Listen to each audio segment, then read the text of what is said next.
વડાપ્રધાન નરેન્દ્ર મોદીના નેતૃત્વ હેઠળ યોજાયેલી કેન્દ્રીય કેબિનેટ બેઠકમાં ભારતના 2030 કોમનવેલ્થ ગેમ્સની મેજબાનીના પ્રસ્તાવને મંજૂરી મળી છે.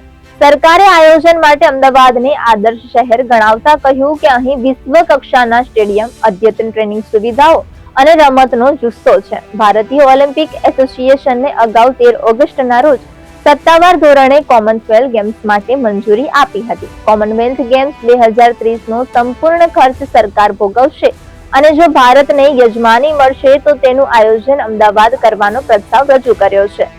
IOA દ્વારા તેની સ્પેશિયલ જનરલ એસેમ્બલીમાં 2030 કોમનવેલ્થ ગેમ્સ બિડને મંજૂરી આપવામાં આવી હતી. ભારતે અમદાવાદમાં કોમનવેલ્થ ગેમ્સ 2030 નું આયોજન કરવા માટે એક્સપ્રેશન ઓફ ઇન્ટરેસ્ટ રજૂ કરી દીધા છે, જેને માટે 31 ઓગસ્ટ સુધીમાં ભારતે ફાઇનલ બિડનો પ્રસ્તાવ રજૂ કરવાનો રહેશે. કેનેડાએ કોમનવેલ્થ ગેમ્સની યજમાનીનું બિડ પાછું ખેંચી લેતા ભારત માટે તકો વધી છે.